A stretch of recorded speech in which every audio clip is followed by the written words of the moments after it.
Hey, what's going on, everybody? It is Jason Wood, and it's time for Comics on Shelves for the week of Wednesday, December 21st. This is the second to last week of new comics for the year of 2022, and the good news is there are plenty of terrific books on the stands for you to check out. As usual, we will be going over 5 books that I have the most interest in, but your mileage may vary, and I'm always open to hearing what books you think I should be reading. Up first this week, we have Vanish number 4, written by Donny Cates, with pencils by Ryan Stegman, inks by J.P. Meyer, and colors by Sonia Oback.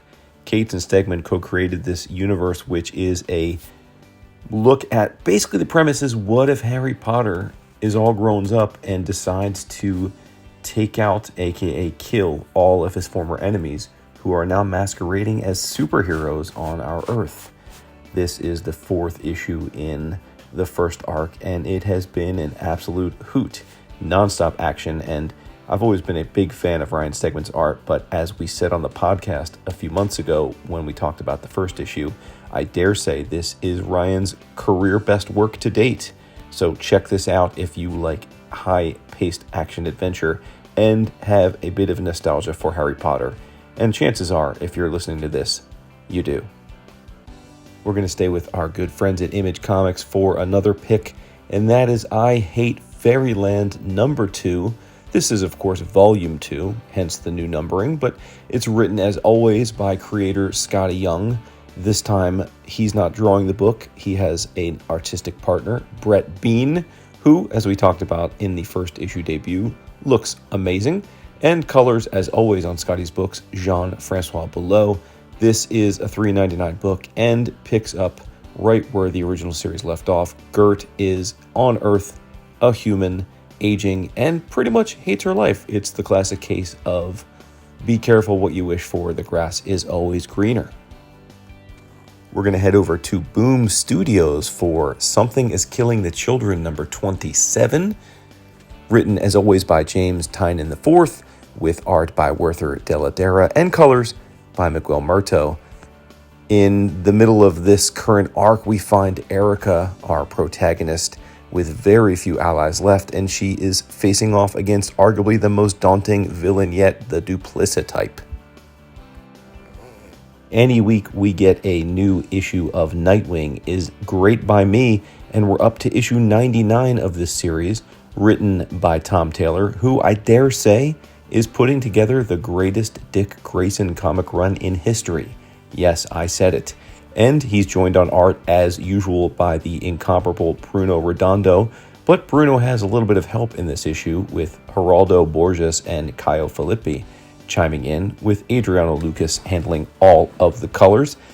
You can guess that with a 99th issue, it is a precursor to a big 100th anniversary issue, and from what I hear, Dick Grayson is also front and center in the conclusion of the ongoing DC event comic Dark Crisis on Infinite Earths, which we'll touch on in a bit later. As I understand it, in this issue, Dick faces off against Tony Zuko, who gets out of prison. And look, I've said it for 2 years running now. Tom Taylor and Bruno's run on Nightwing is among the best, if not the best, superhero comic on the stands. My final pick for the week brings us to the House of Ideas, Marvel Comics, and you can usually guess that if I'm going to talk about a Marvel comic, there's a decent chance that it is mutant related. This week we are highlighting X-Men Annual number 1 with a writer I am completely unfamiliar with, Steve Fox. Artist I am much more familiar with, Andrea DeVito, with colors by Sebastian Chang. All I can tell you about this issue, because I haven't read it yet, is that it is centered around Firestar, and I'm sure I'm not alone in loving the fact that we finally have Firestar as an integral part of the mutant universe. What would the week of Christmas be without another bonus pick? So my 6th and final mention of the week is Dark Crisis on Infinite Earths number 7 of 7. Yes, the reason I'm bringing you a 6th book this week is because this is the final issue of DC's major event of 2022, written by Joshua Williamson, with art by Daniel Sampere, but Sampier has a few helpers this month to finish up the issue. Jack Herbert, Giuseppe Camuncoli, Cam Smith, and Rafa Sandoval also chip in, with colors by Alejandro Sanchez, Alex Guimarães, Romulo Fajardo, and Matt Herms. As you probably know, this is going to set the tone for an entirely new era of DC, one that, as I understand it, promises to be more upbeat and optimistic. And if they follow through on that in 2023, I will be a happy camper, as I'm sure many of you will. If you look closely at the cover, you will see that Dick Grayson Nightwing is in the cover image. And I have heard that he ends up becoming very, very important and arguably is reset during this event to be DC's #1 hero.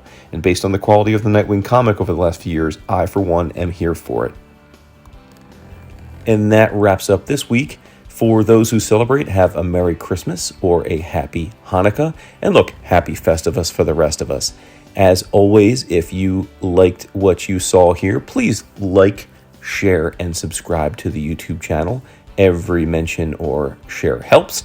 And as always, make sure you give a listen to our podcast, 11 O'Clock Comics. It can be found on any podcatcher of your choice, including iTunes and Spotify, of course. And if you'd like even more of our comics and conversation, be sure to check out 11o'clockcomics.com or patreon.com/11o'clockcomics.